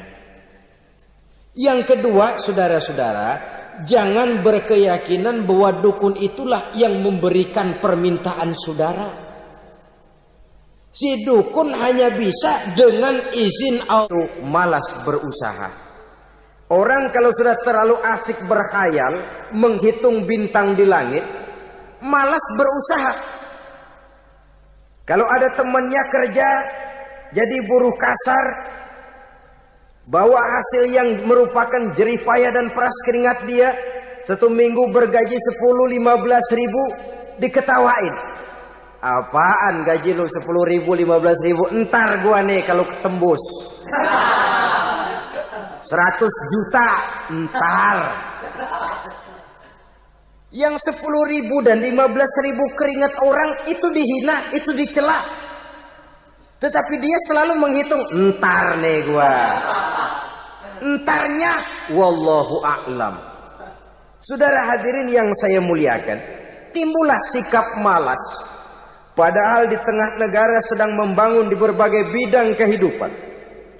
Maka sifat malas ini merupakan musuh kita. Baik mengejar kemiskinan, baik mengejar kebodohan dan keterbelakangan kita di sektor-sektor lainnya. Alangkah akan terganggunya roda pembangunan di negara kita ini jikalau sebagian besar rakyat dihinggapi oleh penyakit malas, yang malas ini dilatar belakangi oleh penyakit tulul amal, terlalu muluk angan-angan, yang angan-angan ini dininabobokan oleh keinginan untuk mendapatkan untung yang besar tanpa peras keringat dan banting tulang. Sasaran yang lebih jauh, dan ini yang paling kita khawatirkan, hancurnya kubu-kubu pertahanan moral daripada bangsa kita. Kita sependapat bahwa lebih penting daripada membangun jembatan adalah membangun manusia yang membangun jembatan. Bahwa lebih penting daripada mengaspal jalan raya adalah membangun mental manusia yang melaksanakan pengaspalan itu. Dengan kata lain, membangun dan mempersiapkan manusia pembangunan. Tanpa itu, maka saya merasa khawatir kalau nanti kita tidak akan sampai kepada target yang kita harapkan oleh karena kandas di tengah jalan. Saudara-saudara kaum muslimin rahimakumullah, Islam sebagai agama yang mengajarkan manusia untuk berusaha dan mengeluarkan segala kemampuan untuk melaksanakan segala usahanya itu, sangat membenci sifat malas, sangat membenci sifat tulul amal atau panjang angan-angan. Dan oleh karena judi melahirkan dua sifat itu, Islam sangat menganjurkan pengikutnya untuk menjauhi segala macam jenis perjudian, baik yang terang-terangan maupun yang dilakukan secara samar-samar, tidak ketara, judi canggih sesuai dengan canggihnya teknologi daripada manusia itu sendiri. Ini adalah penyakit yang meracuni masyarakat manusia dari sejak berpribadi, bertetangga, berumah tangga, sampai kepada berbangsa dan bernegara. Dan kasus-kasus yang timbul sudah cukup banyak, yang tidak mungkin lagi kita katakan hanya sekedar bersifat kasuistis, bersifat kasus-kasus kecil saja. Sebelum riaknya naik ke permukaan, marilah kita membuat benteng untuk masing-masing pribadi muslim memelihara dan menjaga diri, jangan terseret dalam permainan yang bernama judi, apapun bentuknya, bagaimanapun cara dan ragamnya. Karena jelas bahayanya lebih besar daripada manfaatnya. Taruhlah kita barangkali kemarin-marin hanyut dalam arus perjudian, tetapi hendaknya kita bisa mengambil pelajaran bahwa seorang mukmin adalah seorang yang apabila dia melakukan kesalahan, dia segera sadar, dijadikannya pelajaran untuk tidak diulanginya lagi pada masa-masa yang akan datang. Dengan sikap semacam itu, kita tidak lagi akan mengulangi kesalahan-kesalahan lama, dan grafik kehidupan kita dari hari ke hari akan makin menunjukkan hal-hal yang baik dan positif adanya. Saudara-saudara kaum muslimin rahimakumullah, kalau ABRI masuk desa, rakyat beruntung. Kalau jaksa masuk desa, rakyat bahagia. Kalau koran masuk desa, rakyat ikut jadi cerdas. Tapi kalau judi masuk desa, rakyat kiamat. Pembangunan akan terbengkalai. Roda perekonomian akan lesu. Karena mestinya orang membelanjakan uang untuk sesuatu yang dia perlukan. Akhirnya dia belanjakan untuk sesuatu yang dia tidak perlukan. Karena gambaran, khayalan akan mendapat keuntungan yang jauh lebih besar lagi.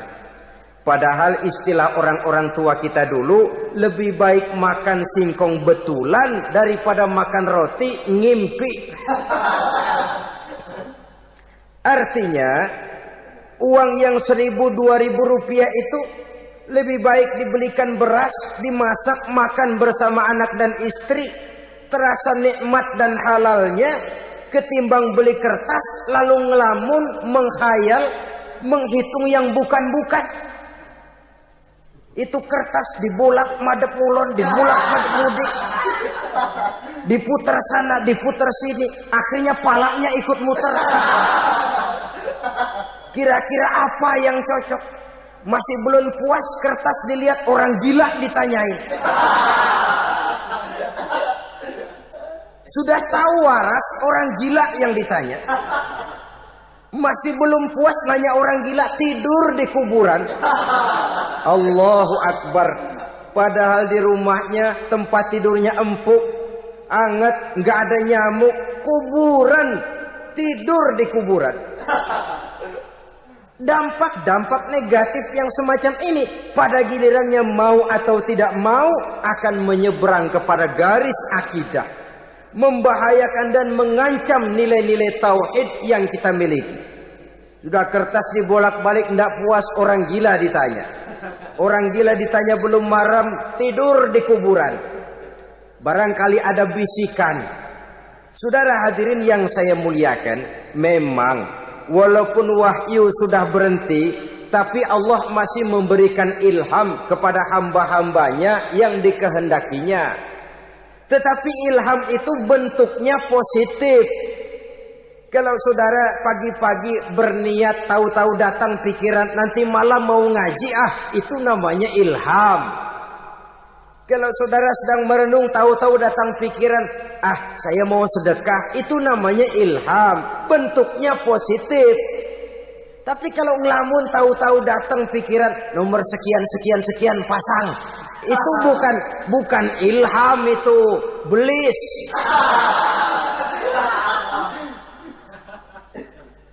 Saudara hadirin yang saya muliakan, tidak puas tidur di kuburan, cari yang lebih paten lagi, dukun ditanya. Nah, saya ingin menuduhkan persoalan. Apa tidak boleh orang ziarah kubur? Apa tidak boleh orang pergi ke dukun? Ini dalam kaitannya dengan judi, karena ini penyakit yang sudah merajalela, mewabah di kalangan masyarakat kita di lapisan yang bawah ini. Saudara hadirin yang saya muliakan, ziarah kubur bukan saja boleh, malah dianjurkan oleh Nabi. Tetapi ziarah kubur yang dianjurkan oleh Nabi itu dengan tujuan pertama, agar orang ingat kepada mati. Kafa bil mauti wa'izah, kata Nabi. Cukup dengan mengingat mati menjadi pelajaran bagi kamu semua. Maka etikanya diajarkan, kalau saudara ziarah kubur, sampai di depan pintu kubur itu kan, Assalamualaikum ya ahlal kubur, wa inna insyaallahu bikum lahikun. Kami satu saat insya Allah pasti akan menyusul kamu. Kalau kamu sekarang berbaring di sini, satu saat kami akan berbaring di sini. Ziarah kubur mengingatkan orang kepada mati. Orang yang ingat kepada mati, gaya hidupnya lain dengan orang yang tidak ingat mati. Nah, orang kalau nggak ingat mati, gaya hidupnya nggak terkontrol. Kalau dia berkuasa, Fir'aun, itu nggak ingat mati. Kalau dia kaya, Korun. Sudah gambarannya nggak merupakan gambaran-gambaran yang baik. Orang yang ingat mati, dia berkuasa, dia berlaku adil. Suatu saat saya akan mati dan ini akan dimintakan pertanggungan jawab. Orang kaya ingat mati, dia akan jadi pemurah. Kenapa? Kalau saya diberikan ilmu, pertanyaan akhirat cuma satu, ilmumu kau amalkan untuk apa? Kalau saya diberikan umur panjang, pertanyaan akhirat cuma satu, umurmu kau habiskan di mana? Tapi jikalau saya diberikan harta, pertanyaan akhirat ada dua, hartamu kau dapat dari mana, kau belanjakan kemana? Depannya ditanya, belakangnya ditanya, dapat dari mana, dibelanjain kemana? Sebab dua-duanya berkaitan dengan kegiatan.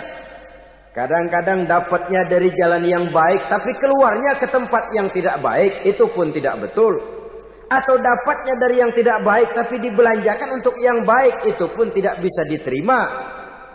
Oleh karenanya, dengan mengingat mati, gaya hidup seseorang jadi terkontrol karenanya. Yang kedua, dianjurkan kita untuk berziarah kubur itu mendoakan orang-orang yang sudah meninggal. Mal mayyitu fi qabrihi illa kal gharikil mutaghawis, kata Nabi. Orang yang sudah meninggal itu di alam barzakhnya adalah seperti orang yang tenggelam di lautan, menunggu doa dari keluarganya yang masih hidup. Apakah itu anaknya, kemenakannya, cucunya, dan lain sebagainya. Adapun yang kalau kita ziarahi itu kuburnya orang-orang yang kita tahu merupakan orang soleh, orang yang berjiwa bersih, yang kita kenal ketakwaannya kepada Allah Subhanahu wa Ta'ala, tidak ada salahnya kita bertabarruk, asal jangan dengan satu keyakinan bahwa dia secara mandiri bisa mendoakan kita.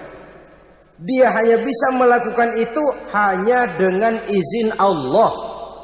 Nah, umumnya orang kalau sudah ziarah ke kubur-kubur keramat itu Allahnya kelupaan. Itu yang dikhawatirkan merusak dan mengganggu akidah. Sehingga di awal-awal perkembangan Islam, Nabi pernah melarang orang ziarah kubur itu. Ini bisa kita simak dari hadis, kuntu nahaitukum an ziyaratil qabri fazuruha. Dahulu aku pernah melarang kamu untuk ziarah kubur. Adapun sekarang kalau mau ziarah, ziarahlah kamu. Kata-kata dulu aku pernah melarang kamu, itu menggambarkan bahwa pada permulaan perkembangan Islam, nilai keimanan para sahabat masih rapuh, masih lemah, masih memerlukan pembinaan. Sehingga kalau mereka sering ke kubur, dikhawatirkan mereka minta kepada kubur. Nah, tetapi tatkala nilai keimanannya sudah mapan, sudah kuat, kata Rasul, fazuruha. Adapun sekarang kalau mau pergi berziarah, ziarahlah kamu. Saudara hadirin yang saya muliakan, jadi jangan melupakan Allah. Saya bisa saja berkata, kalau saya misalnya pakai cincin, lalu saya bilang, saya sejak pakai cincin ini, jangan anak gadis, nenek-nenek ngelihat saya lemes. Atau sejak pakai cincin ini, dagangan laris bener. Cincin itu yang menggelincirkan akidah. Untuk tidak tergelincir, orang harus tidak melupakan Allah. Dia bisa berkata, alhamdulillah, Allah memberikan keistimewaan kepada batu cincin saya. Batu cincinnya tidak apa-apa, Allah yang memberikan keistimewaan. Ini dalam bentuk yang langsung. Dalam bentuk yang tidak langsung kita bisa lihat, misalnya kalau petani ditanya, oh, ini bisa panen besar ini rahasianya apa, Pak? Oh, pupuk urea, pupuk urea. Nah, Allah nomor 16. Seorang petani yang baik keimanannya, dia akan berkata, kami bisa panen besar karena izin Allah. Lah, kalau pupuknya mah pakai pupuk urea, izin Allahnya dahulu. baru kemudian pupuknya nyusul. Jadi sebenarnya bukan cuma pergi ke dukun yang bisa merusak keimanan, pergi ke dokter juga bisa loh merusak keimanan. Kalau berkeyakinan bahwa dokter itulah yang memberikan sembuh, kenapa akidah saudara tidak tergelincir karenanya? Dokter hanya memberikan obat dan resep, sembuh itu datangnya dari Allah. Ini yang diungkapkan lewat lisan Nabi Ibrahim alaihi salam, wa idza maridtu fahuwa yashfini. Apabila aku sakit, dialah Allah yang memberikan sembuh. Memberikan sembuh. Jangan juga menyalahartikan ayat ini. Ada ayat begini sakit terus nekat. Udah nggak usah berobat dah, memang penyakit dari Tuhan. Ntar waktunya baik ya baik ya. Udah ampek terus dah. Orang yang berobat saja belum tentu sembuh, apalagi yang tidak berobat.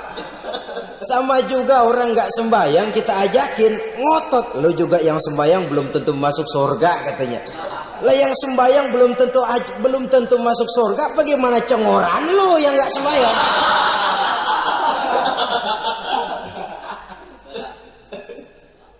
Saudara hadirin yang saya muliakan, kaum muslimin yang berbahagia. Jadi dengan demikian, maka jangan menghilangkan Allah. Kita, ajaran pokok dalam Islam adalah ajaran tentang tauhid. Nah, tauhid ini menyangkut mengesahkan Allah, baik di dalam zatnya, baik di dalam sifatnya, baik di dalam perbuatannya, baik di dalam beribadah kepadanya. Tauhid dalam ibadah itu ada. Tauhid dalam zat artinya zat Allah itu tidak tersusun, tidak terdiri dari bagian-bagian yang bisa dipecah-pecah.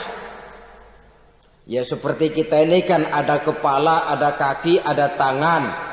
Allah tidak tersusun zatnya dari bagian-bagian. Esa zatnya tidak bisa dibagi-bagi. Esa sifatnya artinya Allah itu sifatnya tidak pernah berubah. Sejak dahulu sampai sekarang Allah itu cinta kepada orang beriman yang melakukan kebaikan. Dan Allah benci kepada orang kufur yang melakukan kejahatan. Mustahil satu saat Allah berubah. Orang kufur yang berbuat kejahatan didemenin, orang mukmin yang berbuat kebaikan dikeselin. Misalnya tahun 2000 Tuhan giliran jengkel sama orang mukmin. Itu mustahil, dia esa di dalam sifatnya. Lain dengan sifat kita manusia. Sifat kita ini kan relatif. Ada saatnya kita senang, lain saat yang kita senang betul kita caci maki. Hari ini kita caci maki, besok kita puji. Lihat teman kaya, habis kita omongin. Boleh jadi dia kaya, kenapa? Dukunnya 36. Begitu kita habis caci maki begitu, dia datang ngasih duit sama kita. Cacian itu bisa berubah menjadi pujian. Lu ya emang bukan main dah. Sifat kita itu relatif, bisa terpengaruh oleh situasi dan kondisi. Saudara hadirin yang saya hormati, kaum muslimin yang berbahagia. Allah juga esa di dalam perbuatannya. Artinya di dalam menciptakan apapun yang akan diciptakan oleh Allah. Di dalam melakukan apapun yang akan dilakukan oleh Allah. Tidak terikat kepada faktor lain. Tidak memerlukan bantuan lain. Dia adalah mutlak. Nah, kemudian kita mengesahkan Allah dalam zatnya. Mengesahkan Allah dalam sifatnya, mengesahkan Allah dalam perbuatannya, belum tentu berarti kita mengesahkan Allah dalam ibadahnya. Sebab banyak orang yang yakin betul Allah itu esa, teguh dengan pendiriannya. Tuhan lu siapa? Allah. Allah bagaimana? Esa. Bagaimana kalau dua? Kagak. Tiga? Enggak. Mantap. Soal tahlil, paten. Tapi dalam ibadah kadang-kadang dia tidak mentauhidkan Allah. Ini makna wa ma umiru illa liya'budullaha mukhlisin. Kami tidak memerintahkan kepadamu kecuali untuk beribadah kepadaku, kata Allah, dengan ikhlas. Beribadah kepada Allah dengan ikhlas itu artinya apa? Beribadah hanya untuk Allah saja. Nah, kalau hanya untuk Allah saja, lalu kita minta berdoa di depan kuburan orang yang soleh, apa syirik? Tidak syirik. Kalau kita berkeyakinan bahwa orang tempat kita memanjatkan doa itu hanya bisa mendoakan kita dengan izin Allah. Dia sendiri tidak punya kekuasaan apa-apa. Tanpa izin Allah dia tidak bisa berbuat apa-apa. Itu tidak menyebabkan orang menjadi syirik. Sama saja dengan kalau saya berkata tadi, alhamdulillah Allah telah memberikan keistimewaan kepada batu cincin saya. Apa salahnya Allah memberikan keistimewaan kepada benda-benda mati? Allah memberikan keistimewaan kepada Hajar Aswad, benda mati. Allah memberikan keistimewaan kepada Masjidil Haram, benda mati. Allah memberikan keistimewaan kepada Ka'bah, benda mati. Orang tawaf keliling Ka'bah, sembahyang di Masjidil Haram, sujud menghadap kepada Ka'bah. Apakah jadi syirik? Tidak. Kita tidak menyembah Ka'bahnya, kita menyembah yang